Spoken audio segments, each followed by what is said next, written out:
Today, we travel to the Owl Rescue Center near Johannesburg, South Africa, to meet Danelle and Brendan Murray, who have dedicated their lives to saving and rehabilitating orphaned and injured owls. My name is Danelle Murray, and I'm one of the co-founders of Owl Rescue Center. So our organization is about rescue, rehabilitate and release of owls. I form a very deep bond with my animals. For me, it's like almost the emotional support that they give me. You know, it's that other energy that's always there with you. Both Brendan and I grew up as people that are passionate about animals, and as a child I felt that I wanted to do more about conserving animals and what's happening with animals out there. I wanted to have an impact on that. Brendan also grew up as somebody that's got a deep interest for animals, and at some point we found an owl that had an injured wing, and we nurtured it back to health. We took it to a vet and we worked with the owl, nurtured him, and after working with him we realized the need to protect owls. You know, there's so many things counting against them. The mortality rate is extremely high, and we realized that there's definitely a need for a rescue service that puts projects in place to help to conserve them. If that's not in place, there might not be this species left in the future. So there was a definite need for it. There's so many things that count against them, and we realized that somebody has to do something.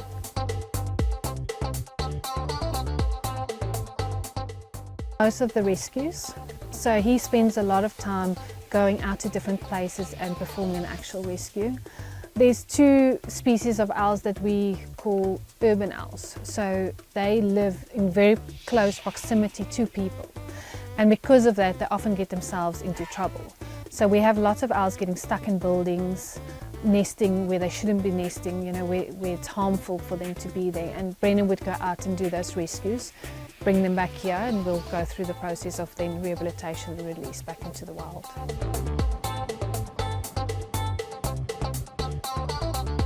These guys are urban raptors, so they live where people live, and unfortunately 99% of our rescues are human-related rescues.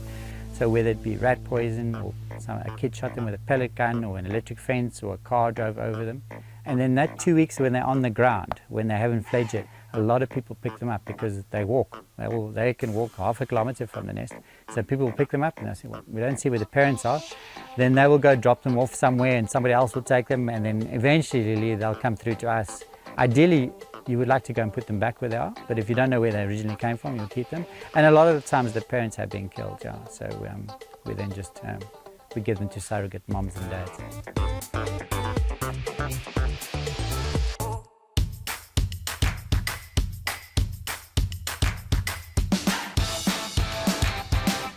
Put you in your box. In the season, we'll probably do about 400, 500 rescues. Taking toll on family? For us, fortunately not. Our kids are homeschooled, so the kids go with us most of the time. Our dogs go with us most of the time as well. So for that, there's a lot of family time. And then we, you know, in between rescues, I mean, there's a lot of days where you don't have a lot to do, so then you can go and do what other families do. Yeah.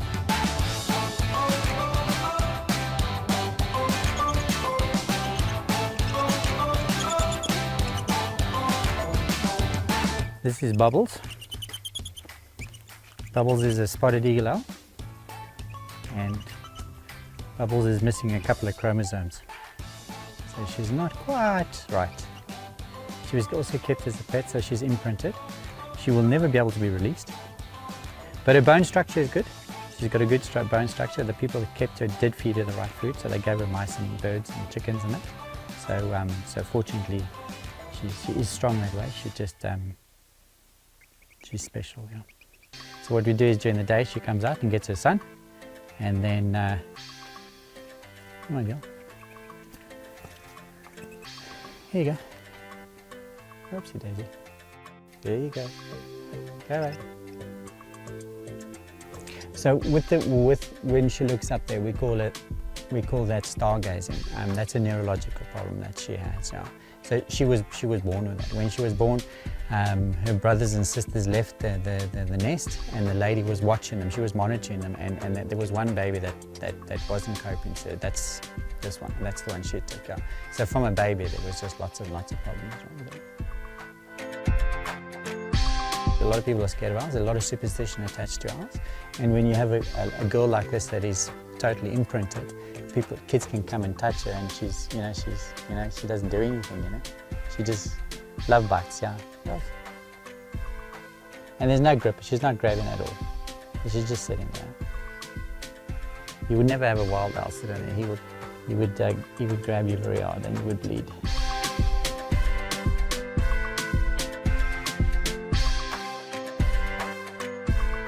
So with this species, the spotted eagle owl, the females are slightly larger than the males. So the females will be around about between 720 and 750 grams. The males will be around about 680 grams. And then there is a different sound that they make. So the female makes a triple hoot. So she makes hoo hoo hoo, hoo hoo hoo. And the male will go hoo hoo. And then you can hear the difference. So when you hear them, you will hear 5 hoots. A lot of people say, oh, I hear 5 hoots, it's 1 owl. That's the 2 owls. So.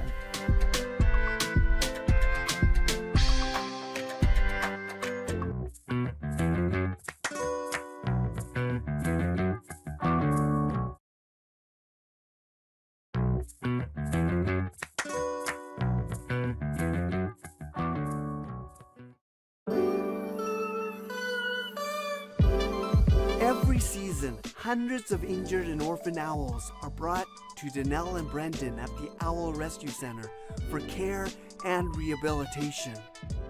We get called whenever there's an owl that's injured or looks sick.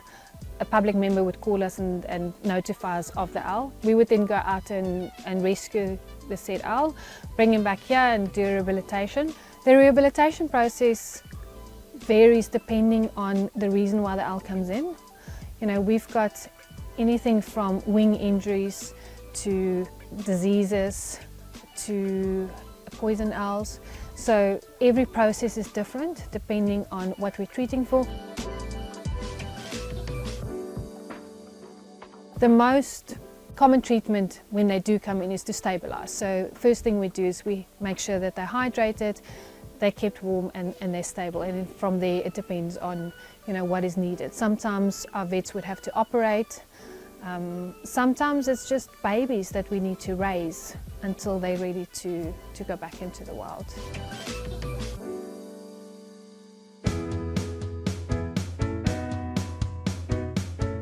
Okay, so this is a baby barn owl. He wants to cuddle up. It's a baby barn owl. He's about 3-4 days old. He's almost at the age where he's going to eat by himself, where I won't have to hand feed anymore, so I'll just leave food for him overnight and then he'll eat by himself. Don't run off too far.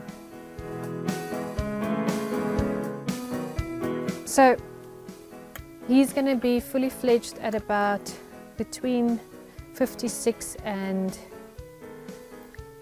64 days. And in that period, he's going to then develop his big feathers, his flight feathers, all the feathers that he needs. His facial disc is going to change and develop. You can eat.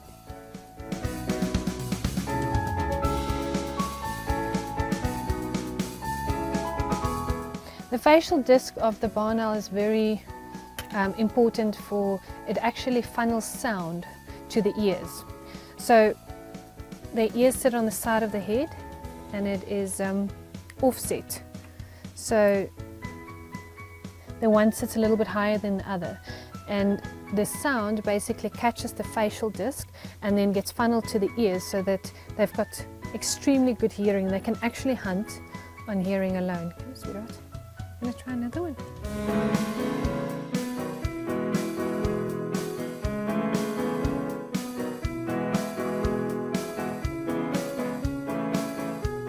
So we feed them natural food. These are baby Dale chickens. That's the easiest for us to get enough food to feed all the owls that come in, but wherever possible we also use rats. Naturally in the wild they would prefer rodents, but they'll also hunt small birds. Then the important part is to give bone with the meat. The bone contains calcium, and a calcium phosphorus balance is very important for them to develop a strong skeleton, a strong bone structure. Now whatever they can't digest comes out in a pellet form, so they'll spit that out in a pellet form. Come on. So over time I would leave food and he would start eating by himself, and then over time he would then swallow a Dale chicken like this whole. Once he can do that, then we don't hand feed at all anymore. He then goes into a release box where we can just place the chickens inside. They no longer see any humans. The chickens are placed inside without them seeing us, and from there the release process then starts. So when they start fledging, they'll become curious about the environment, and then they'll peek out of the box and start looking where they are. They'll fly to the closest branch, goes back inside the box, and then after a while they'll venture further and further away from the release site until they're then completely independent and looking for their own territories. A lot of them return, usually when we place a few together, and one of those would return and nest inside the release box that we used.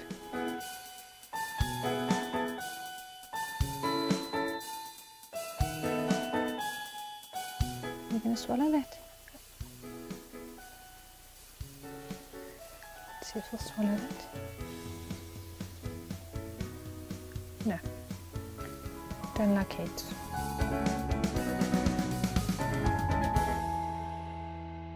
Our release process for barn owls are completely different to how we would release a spotted eagle owl, and that's based on their natural breeding habits, their natural behavior in the wild. For example, baby spotted eagle owls would jump out of the nest at about 4 or 5 weeks, and they'll be on the ground and they'll explore the environment by hunting insects and smaller prey until they learn how to hunt bigger things like rats. Whereas these guys stay in the nest until they fledge, and then they fly in and out, so they're never on the ground. So we find, for example, that a baby's in the ground, it's very important then to put him back, whereas a spotted eagle owl you would leave on the ground because that's where he needs to be, that's where he learns his hunting skills, and the parents would feed spotted eagles wherever they are, where baby barn owls are only fed when they're in the nest.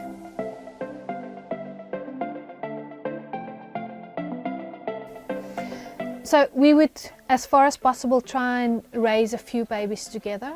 They would be together in a feeding box, and that's so that they identify with their own species. We don't want them to imprint on us. We spend limited time with them.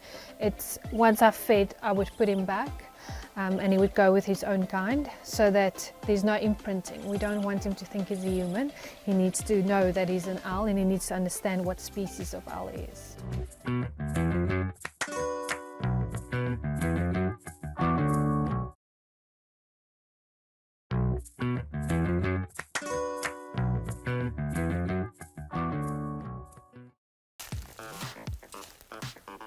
Yes, come on. Once the injured and orphaned owls have passed the health test, they still need time to build up their strength before they can be released into the wild. So this is a flight enclosure, and once they've gone through rehab, we just put them in the flight enclosure just to make sure that everything's working, make sure the flying apparatus is working, and most importantly making sure that their eyesight is on. a lot of these eagle owls that we get have been hit by cars, and a lot of times you won't pick up if there's eye damage, John. So you'll put it in here and make sure that they can fly. Is that nice? Is that fun? Ooh. You can catch a dizzy owl. So what we do is we hang up soft obstacles, and then we put more obstacles and we move the obstacles around, and then they usually stick around in here for about 4 or 5 days, and then we monitor them with GoPro cameras, and all those that are flying from perch to perch without any issues and they duck in and dive in the obstacles, after 4 or 5 days they then will go into their releasing closure respectively. So every spotted eagle owl, adult spotted eagle owl that comes in that's injured will go through this process, yeah, just to make sure that everything's working. 2 weeks ago you couldn't do that. Check now, check. Whoop.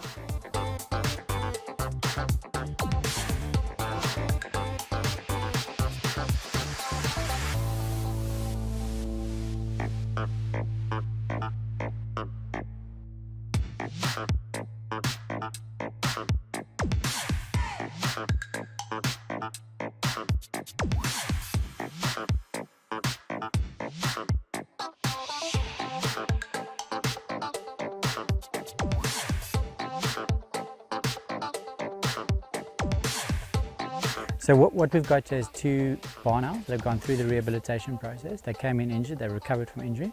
We've now put them into what we call a releasing closure. So they'll sit here for 6 weeks getting flight training and getting up to speed, up to fitness.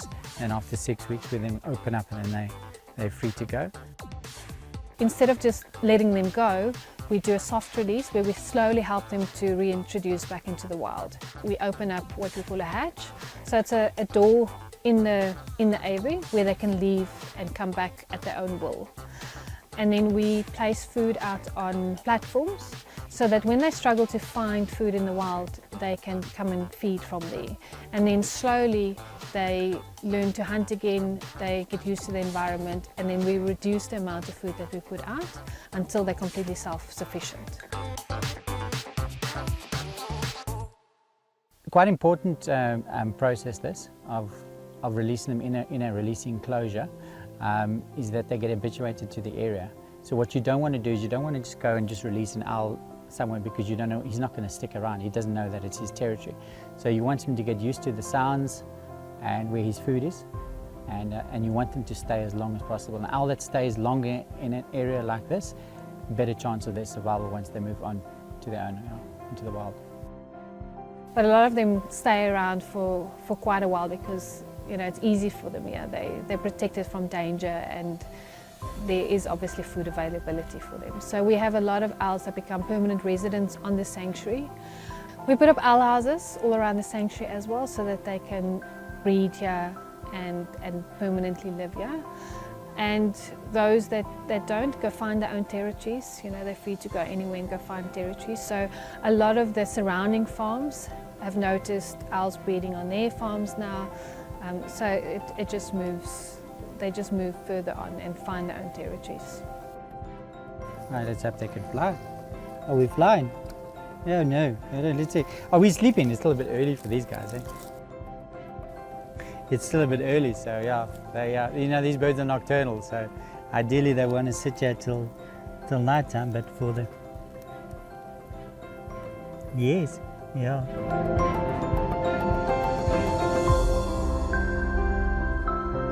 Oh, hello. No, stop. Look at the dancers. There we go. Off it goes. And the other one? Come on. Barn owls don't like to leave the safety of an owl house. But yeah, there are boxes in the enclosure, so by tonight they'll move into those boxes. Yeah. Come on. He's not going to. Come on.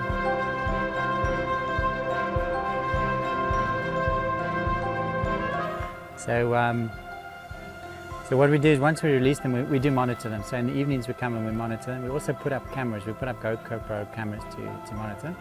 And then if there's any that are not doing as well as what we would like, then we remove them to another enclosure. So we will put maybe 15, 20 in this enclosure and then we monitor them. Sometimes you end up taking 2 or 3 and then move into a special enclosure.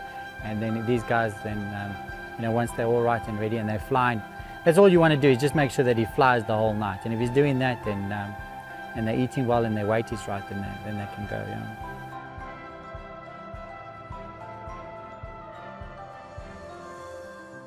So with these guys, we feed them day-old chickens, and then when we release them on the platforms, the day-old chickens are there. Whatever doesn't get digested gets regurgitated in the form of a pellet. So with the pellets, you can monitor what the owl is eating. So if you see a lot of chicken in it, you know that they're still hitting the feeding platforms. These guys love rodents. It's their favorite food is mice. So you'll see over the weeks how those pellets will then change from chicken through to mice. So that we don't put, during that time that we've released them, we don't put mice or rats on the feeding platforms, just chickens. And then usually with 2 to 3 weeks, you'll see the pellets change, so then you know that they're hunting for themselves. This little guy is not going to fly. No, he's not going to fly. Okay? No, he's not. So what you've seen now is you've seen us working with a few owls. We do over 2,000 rescues a year, every year, and that is what we do. Majority of those owls are released on the sanctuary, so we rear them, we rehab them, and we release them. To me, it's the greatest feeling in the world is to be able to let those birds go back in there. I'm not heart sore as well. I'm heart sore if I can't let them go. But to let them go and see them fly free, that's the best feeling ever.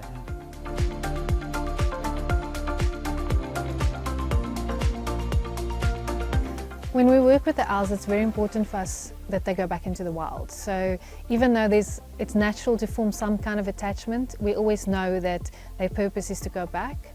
So when it's time for them to be released, it's a good feeling. It's good to know that they can live their lives the way that they should. We've built up this sanctuary over the last 15 years. When we decide to retire or go sailing, who's going to take over the sanctuary? We don't have an answer to it yet, and we haven't got the right person to do it yet. We've tried to groom up young people, but young people don't always want to go into rehab center. They want to go live their lives first, and then maybe afterwards, when they're of an elderly age, they might want to take it over. But as yet, no, we don't have anybody yet. But we've still got a few years to go, so maybe 5 or 10 years left in us, and then hopefully in that time we would have found the right people to take over what we've been building up for the last 15 years. Yeah.